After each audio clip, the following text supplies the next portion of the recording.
ಅಲ್ಹಮ್ದುಲಿಲ್ಲಾಹಿ ರಬ್ಬಿಲ್ ಆಲಮೀನ್.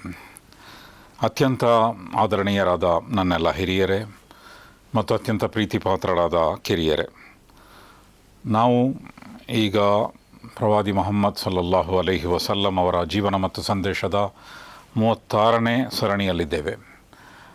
ಕಳೆದ 35ನೇ ಸರಣಿಯಲ್ಲಿ ನಾವು ಬದ್ರ್ ಯುದ್ಧದಲ್ಲಿ ಮುಸ್ಲಿಮರು ಗಳಿಸಿದಂತಹ ಅನಿರೀಕ್ಷಿತ ಮತ್ತು ಅತ್ಯಂತ ಮಹತ್ವಪೂರ್ಣವಾದ ಜಯದ ಬಗ್ಗೆ ಕೇಳಿದ್ದೇವೆ.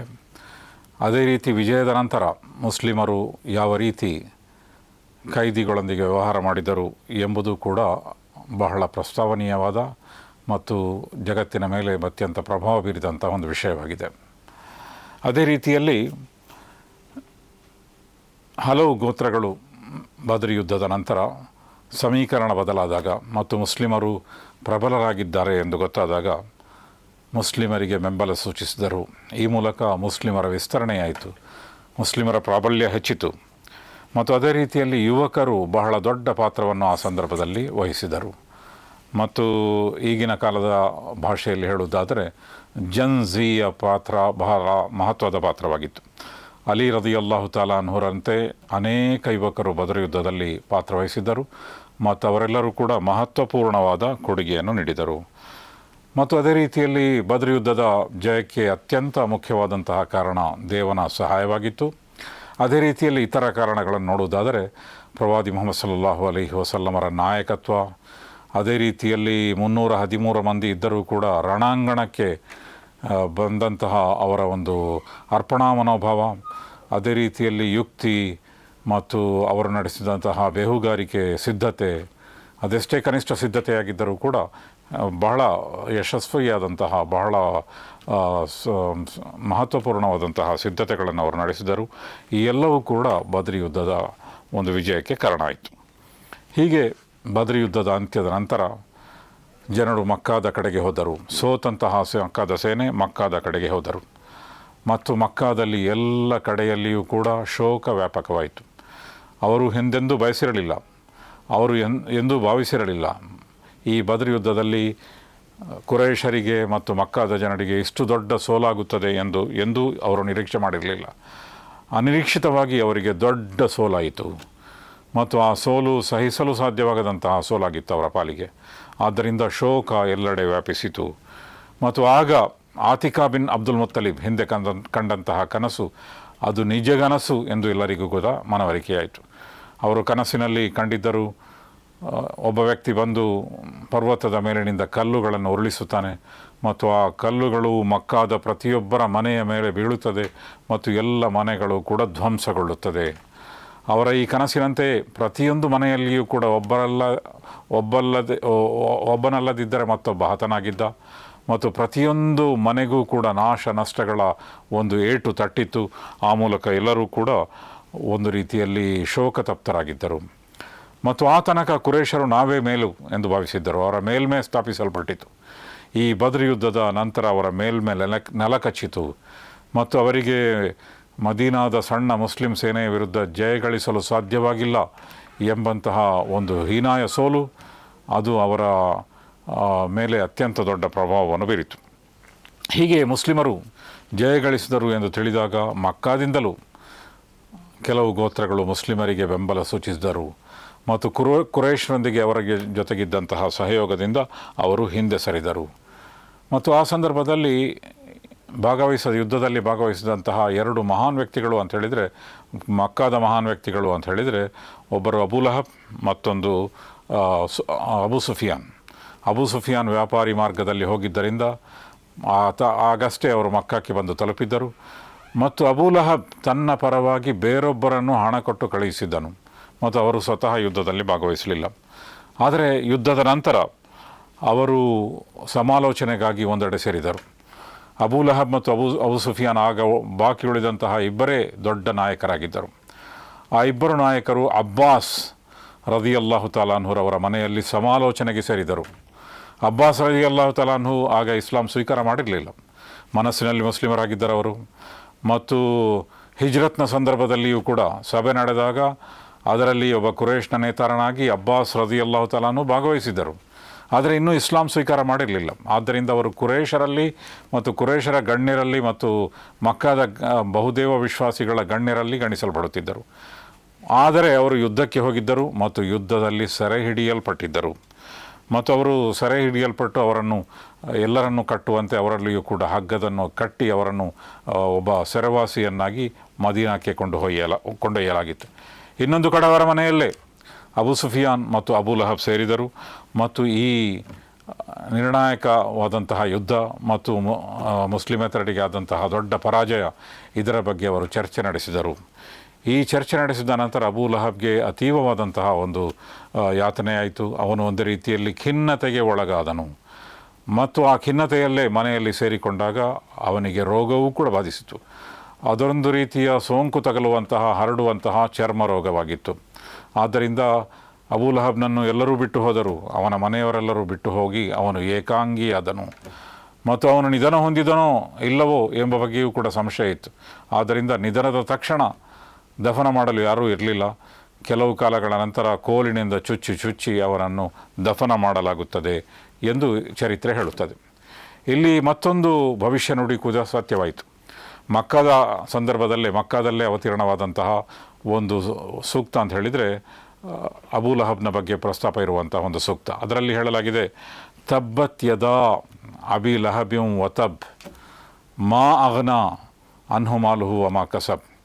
ಅಬೂ ಲಹಬ್ನ ಎರಡೂ ಕೈಗಳು ಮಣ್ಣು ಮುಕ್ಕಿದವು ಮತ್ತು ಅವನು ನಾಶ ಹೊಂದಿದನು. ಇದು ಯಾವಾಗ ಹೇಳಲಾಗಿತ್ತು? ಮಕ್ಕಾದಲ್ಲಿ ಹೇಳಲಾಗಿತ್ತು. ಅಬೂ ಲಹಬ್ ಕುರ್ಆನ್ ಸುಳ್ಳು ಎಂದು ಸಾಬೀತುಪಡಿಸಬೇಕಿದ್ದರೆ, ಒಂದು ವೇಳೆ ಇಸ್ಲಾಂ ಸ್ವೀಕರಿಸಿದ್ದರೆ ಈ ವಾಕ್ಯವೇ ಸುಳ್ಳಾಗಿ ಬಿಡುತ್ತಿತ್ತು. ಆದರೆ ಅಬೂ ಲಹಬ್ ಇಸ್ಲಾಂ ಸ್ವೀಕರಿಸಲಿಲ್ಲ, ಬದರ್ನಲ್ಲೂ ಭಾಗವಹಿಸಲಿಲ್ಲ. ಆದರೆ ಬದರ್ನಲ್ಲಿ ಭಾಗವಹಿಸದೆಯೂ ಅವನಿಗೆ ಖಿನ್ನತೆ ಬಾಧಿಸಿತು ಬದರ್ನ ಸೋಲಿನಿಂದಾಗಿ ಮತ್ತು ಚರ್ಮ ರೋಗಕ್ಕೆ ತುತ್ತಾದನು ಮತ್ತು ಅತ್ಯಂತ ಹೀನಾಯವಾದ ಒಂದು ಮರಣಕ್ಕೆ ಈಡಾದನು. ಆ ಸಂದರ್ಭದಲ್ಲಿ ಈ ಭವಿಷ್ಯ ನುಡಿ ಸತ್ಯವಾಯಿತು. ಅಬೂ ಲಹಬ್ನ ಎರಡೂ ಕೈಗಳು ಮಣ್ಣು ಮುಕ್ಕಿದವು ಮತ್ತು ಅವನು ನಾಶ ಹೊಂದಿದನು. ಮಾ ಅಗ್ನಾ ಅನ್ಹು ಮಾಲುಹು ವಮಾ ಕಸಬ್. ಅವನು ಗಳಿಸಿದ ಸಂಪತ್ತಾಗಲಿ ಅವನ ಸಂತಾನವಾಗಲಿ ಅವನ ಯಾವ ಪ್ರಯೋಜನಕ್ಕೂ ಬರಲಿಲ್ಲ. ಆದ್ದರಿಂದ ಅವನು ದೊಡ್ಡ ಶ್ರೀಮಂತ ವ್ಯಕ್ತಿಯಾಗಿದ್ದ, ಬಹಳಷ್ಟು ಮಕ್ಕಳು ಅವನಿಗಿದ್ದರು. ಆದರೆ ಮರಣದ ಸಂದರ್ಭದಲ್ಲಿ ಅದಾವುದೂ ಅವನ ಪ್ರಯೋಜನಕ್ಕೆ ಬರಲಿಲ್ಲ. ಮತ್ತೊಂದು ಕಡೆ ಮದೀನಾದಲ್ಲಿ ಅಲ್ಲಿ ಈ ಯುದ್ಧ ಆದ ನಂತರ ಅಲ್ಲಿ 3 ಥರದ ಗುಂಪುಗಳಿದ್ದರು. ಒಂದು ಅತ್ಯಂತ ನಿಷ್ಠೆಯಿಂದ ಪ್ರವಾದಿ ಮುಹಮ್ಮದ್ ಸಲ್ಲಲ್ಲಾಹು ಅಲೈಹಿ ವಸಲ್ಲಮರ ಜೊತೆಗಿದ್ದಂತಹ ಮುಸ್ಲಿಮರು, ಮತ್ತೊಂದು ಕಪಟ ವಿಶ್ವಾಸಿಗಳು, ಮೂರನೆಯದು ಯಹೂದ್ಯರು. ಕಪಟ ವಿಶ್ವಾಸಿಗಳು ಮತ್ತು ಯಹೂದ್ಯರು ಜೊತೆಗಿದ್ದರು. ಅವರು ಈ ಯುದ್ಧದಲ್ಲಿ ಮುಸ್ಲಿಮರಿಗೆ ದೊಡ್ಡ ಸೋಲಾಗುತ್ತದೆ, ಅನಂತರ ನಾವು ಕುರೈಶರೊಂದಿಗೆ ಸಹಯೋಗ ಮಾಡಿಕೊಳ್ಳುತ್ತೇವೆ ಎಂಬ ಭಾವನೆಯಲ್ಲಿದ್ದರು. ಆದರೆ ಅವರಿಬ್ಬರಿಗೂ ನಿರಾಶೆ ಆಯಿತು ಮತ್ತು ಯಹೂದ್ಯರಿಗೆ ಮುಸ್ಲಿಮರು ಎಷ್ಟು ಪ್ರಬಲರಾಗಿದ್ದಾರೆ ಮತ್ತು ಇನ್ನೂ ನಾವು ಅವರ ವಿರುದ್ಧ ಸಂಚು ಹೂಡುವಂತಿಲ್ಲ ಎಂಬಂಥ ಒಂದು ಭಾವನೆ ಉಂಟಾಯಿತು. ಅದೇ ರೀತಿಯಲ್ಲಿ ಮದೀನಾದಲ್ಲಿದ್ದಂತಹ ಕಪಟ ವಿಶ್ವಾಸಿಗಳು, ಅವರ ಎಲ್ಲ ಗ್ರಹಿಕೆ ಸುಳ್ಳಾಯಿತು ಮತ್ತು ಅವರಿಗೂ ಕೂಡ ಸಂಕಷ್ಟದ ಕಾಲ ಬಂತು. ಮತ್ತು ಬದರ್ ಯುದ್ಧದಂದೇ ಮತ್ತೊಂದು ವಿಜಯವೂ ಕೂಡ ಸಂಭವಿಸಿತು. ಅದು ರೋಮನ್ನರು ಪರ್ಷಿಯನರ ವಿರುದ್ಧ ಸಾಧಿಸಿದಂತಹ ಒಂದು ವಿಜಯವಾಗಿತ್ತು. ರೋಮನ್ನರು ಬಹಳ ದೊಡ್ಡ ಜಯವನ್ನು ಗಳಿಸಿದ್ದರು. ಪರ್ಷಿಯನರು ಬಹಳ ಹೀನಾಯವಾಗಿ ಸೋತಿದ್ದರು. ಆ ಮೂಲಕ ಇನ್ನು ಮುಂದೆ ಸೂಪರ್ ಪವರ್ ಆಗಿ ಮತ್ತು ದೊಡ್ಡ ಶಕ್ತಿಯಾಗಿ, ಬೃಹತ್ ಶಕ್ತಿಯಾಗಿ ಆ ಕಾಲದಲ್ಲಿ ಇಬ್ಬರಿದ್ದರು, ಒಂದು ರೋಮನ್ನರು ಮತ್ತೊಂದು ಪರ್ಷಿಯನರು. ಹೀಗೆ ಪರ್ಷಿಯನ್ನರು ರೋಮನ್ನರನ್ನು ಸೋಲಿಸಿದರು. ಆ ಸಂದರ್ಭದಲ್ಲಿ ರೋಮನ್ನರು ಇನ್ನು ಜಯಗಳಿಸುವುದಿಲ್ಲ ಮತ್ತು ಪರ್ಷಿಯನ್ನರೇ ಇಂದು ದೊಡ್ಡ ಶಕ್ತಿಯಾಗಿ ಉಳಿಯುತ್ತಾರೆ ಎಂದು ಜನರು ಭಾವಿಸಿದರು. ಆದರೆ ಮುಸ್ಲಿಮರ ಒಲವು ಹೆಚ್ಚು ರೋಮನ್ನರ ಕಡೆಗಾಗಿತ್ತು. ಅದಕ್ಕೆ ಕಾರಣ ಏನು ಅಂತ ಹೇಳಿದರೆ, ರೋಮನ್ನರು ಆಗಲೇ ಕ್ರೈಸ್ತ ಧರ್ಮ ಸ್ವೀಕಾರ ಮಾಡಿದ್ದರು. ಕಾನ್ಸ್ಟ್ಯಾಂಟಿನ್ ಎಂಬ ದೊರೆಯ ಕಾಲದಲ್ಲಿ ಕ್ರಿಸ್ತ ಶಕ 325ರಲ್ಲಿ ರೋಮನ್ನರು ಕ್ರೈಸ್ತ ಧರ್ಮ ಸ್ವೀಕಾರ ಮಾಡಿದ್ದರು ಮತ್ತು ಕ್ರೈಸ್ತ ಧರ್ಮದ ಕೆಲವು ಬೋಧನೆಗಳಾದರೂ ಆಗ ಅದರ ಮೂಲ ರೂಪದಲ್ಲಿತ್ತು. ಆದ್ದರಿಂದ ಅವರು ಗ್ರಂಥದವರು ಎಂದು ಅವರನ್ನು ಕರೆಯಲಾಗುತ್ತಿತ್ತು. ಆದ್ದರಿಂದ ಮುಸ್ಲಿಮರ ಒಲವು ಹೆಚ್ಚು ಗ್ರಂಥದವರ ಕಡೆಗಿತ್ತು. ಇನ್ನೊಂದು ಕಡೆ ಪರ್ಷಿಯನ್ನರು ಅಗ್ನಿ ಆರಾಧಕರಾಗಿದ್ದರು, ಬಹುದೇವ ಆರಾಧಕರಾಗಿದ್ದರು ಮತ್ತು ಅವರಲ್ಲಿ ಅನೇಕ ರೀತಿಯ ಒಂದು ರೀತಿಯ ಮೂಢನಂಬಿಕೆಗಳು ಇತ್ತು. ರೋಮನ್ನರಲ್ಲಿಯೂ ಇತ್ತು. ಆದರೆ ಅವರನ್ನು ಹೋಲಿಸಿದರೆ ದಿವ್ಯ ಸಂದೇಶದ ಹಿನ್ನೆಲೆಯನ್ನು ಹೊಂದಿರುವಂತಹ ವ್ಯಕ್ತಿಗಳು ಅಂತ ಹೇಳಿದರೆ ರೋಮನ್ನರು.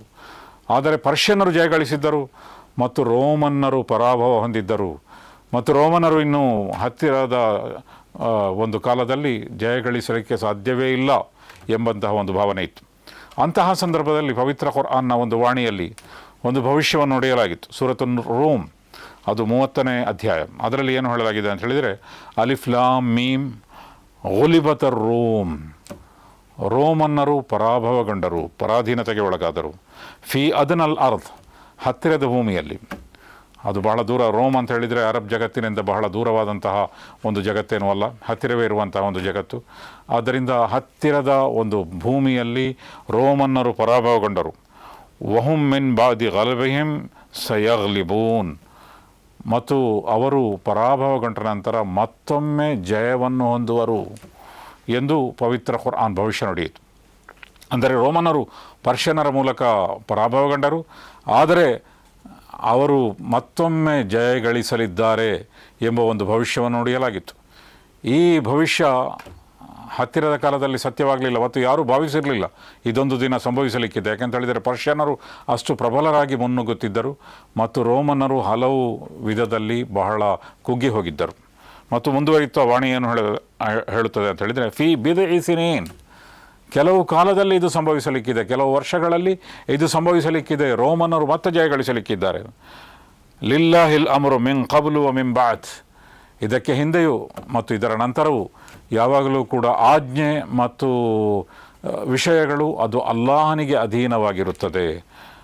ವಯೋಮ ಇಜಿನ್ ಯಫ್ರಹುಲ್ ಮುಮಿನೀನ್, ಮತ್ತು ಆ ಸಂದರ್ಭದಲ್ಲಿ ಸತ್ಯವಿಶ್ವಾಸಿಗಳು ಬಹಳ ಸಂತೋಷವನ್ನು ಪಡುತ್ತಾರೆ, ಹರ್ಷಾಚರಣೆ ಮಾಡುತ್ತಾರೆ. ಈ ವಾಣಿ ಸೂರತ್ ರೂಮ್ನಲ್ಲಿ 30ನೇ ಅಧ್ಯಾಯದಲ್ಲಿ ಬಹಳ ಹಿಂದೆ ಬಂದಿತ್ತು. ಆದರೆ ಚರಿತ್ರೆ ಬರೆಯುವಂತಹ ವ್ಯಕ್ತಿಗಳು, ಇತಿಹಾಸಕಾರರು ಹೇಳುವಂತಹ ಒಂದು ವಿಷಯ ಅಂತ ಹೇಳಿದರೆ, ಯಾವ ದಿನ ಬದರ್ ಯುದ್ಧ ಸಂಭವಿಸಿತೋ ಅದೇ ದಿನ ಮತ್ತೊಂದು ಜಾಗದ ಸ್ಥಳದಲ್ಲಿ ರೋಮನ್ನರ ಮತ್ತು ಪರ್ಷಿಯನ್ನರ ಯುದ್ಧ ನಡೆಯುತ್ತಿತ್ತು ಮತ್ತು ಅಲ್ಲಿ ರೋಮನ್ನರು ಜಯಗಳಿಸಿದರು. ಮತ್ತು ರೋಮನ್ನರ ಜಯ ಮತ್ತು ಬದರ್ ಯುದ್ಧದಲ್ಲಿ ಮುಸ್ಲಿಮರ ಜಯ ಒಂದೇ ದಿನವಾಗಿತ್ತು. ಅದರ ಬಗ್ಗೆ ಪವಿತ್ರ ಕುರ್ಆನ್ ಬಹಳ ಹಿಂದೆಯೇ ಭವಿಷ್ಯ ನುಡಿದಿತ್ತು. ಮತ್ತು ರೋಮನ್ನರು ಸೋಲಿನ ನಂತರ ಮತ್ತೊಮ್ಮೆ ಜಯಗಳಿಸುತ್ತಾರೆ ಮತ್ತು ಇದು ಕೆಲವು ವರ್ಷಗಳಲ್ಲಿ ಸಂಭವಿಸಲಿಕ್ಕಿದೆ ಮತ್ತು ಎಲ್ಲ ವಿಷಯಗಳು ಕೂಡ ಕೊನೆಯದಾಗಿ ಅಲ್ಲಾಹನಿಗೆ ಸಲ್ಲುವಂಥದ್ದು ಮತ್ತು ಹಿಂದೆಯೂ ಇದುವೇ ನಿಜ, ಮುಂದೆಯೂ ಇದುವೇ ನಿಜ. ಮತ್ತು ಆ ದಿನ, ಯಾವ ದಿನ ಎಲ್ಲ ವಿಷಯಗಳು ಅಲ್ಲಾಹನ ಕಡೆಗೆ ತಿರುಗುತ್ತವೋ ಮತ್ತು ವಿಜಯ ಹೆಚ್ಚು ದೇವಾರಾಧನೆ ಮಾಡುವಂತಹ ಮತ್ತು ದೇವನ ಆಜ್ಞೆಗಳಿಗೆ ಬದ್ಧವಾಗಿ ನಡೆಯುವಂತಹ ಜನರಿಗೆ ದೊರೆಯುತ್ತದೋ ಆ ದಿನ ಸತ್ಯವಿಶ್ವಾಸಿಗಳು ಸಂತೋಷ ಪಡುತ್ತಾರೆ. ಆದ್ದರಿಂದ ಬದರ್ ಯುದ್ಧ ಅದು ಮುಸ್ಲಿಮರ ಪಾಲಿಗೆ ಬಹಳ ದೊಡ್ಡ ಸಂತೋಷದ ದಿನವಾಗಿತ್ತು ಮತ್ತು ಅದೇ ದಿನ ರೋಮನ್ನರಿಗೂ ಕೂಡ ಜಯ ಲಭ್ಯವಾಗಿತ್ತು ಮತ್ತು ಅದು ಕೂಡ ಒಂದು ಸಂತೋಷದ ವಿಷಯವಾಗಿತ್ತು. ಯಾಕೆಂತ ಹೇಳಿದರೆ ಅವರು ಗ್ರಂಥದವರಾಗಿದ್ದರು. ಇದು ನಮಗೆ ಇತಿಹಾಸದ ಮೂಲಕ ತಿಳಿದು ಬರುತ್ತದೆ. ಮತ್ತು ಬದರ್ ಯುದ್ಧ ಅದರಲ್ಲಿ ಭಾಗವಹಿಸುವಂತಹ ಜನರು, ಅವರಿಗೆ ಪವಿತ್ರ ಕುರ್ಆನಿನಲ್ಲಿ ಕೂಡ ಅವರ ಬಗ್ಗೆ ಪ್ರಸ್ತಾಪ ಬಂದಿದೆ. ಬದರ್ನಲ್ಲಿ ನಾವು ಯಾವ ರೀತಿ ಸಹಾಯ ಮಾಡಿದೆವು ಇತ್ಯಾದಿ ಪ್ರಸ್ತಾಪ ಬಂದಿದೆ. ಅದೇ ರೀತಿಯಲ್ಲಿ ಪ್ರವಾದಿ ವಚನಗಳಲ್ಲಿಯೂ ಕೂಡ ಬದರ್ನಲ್ಲಿ ಭಾಗವಹಿಸಿದವರ ಬಗ್ಗೆ ಬಹಳ ಮಾತುಗಳನ್ನು ಹೇಳಲಾಗಿದೆ. ಬದರ್ನಲ್ಲಿ ಭಾಗವಹಿಸಿದಂತಹ ಜನರಿಗೆ ಒಂದು ವಿಶೇಷವಾದ ಸ್ಥಾನಮಾನ ಇದೆ ಎಂಬ ಬಗ್ಗೆ ಅನೇಕ ಹದೀಸ್ಗಳಿದೆ. ಆದ್ದರಿಂದ 313 ಮಂದಿ ಭಾಗವಹಿಸಿದರೂ ಕೂಡ ಅವರಿಗೆ ಅತ್ಯಂತ ಉನ್ನತವಾದ ಸ್ಥಾನ ಇತ್ತು.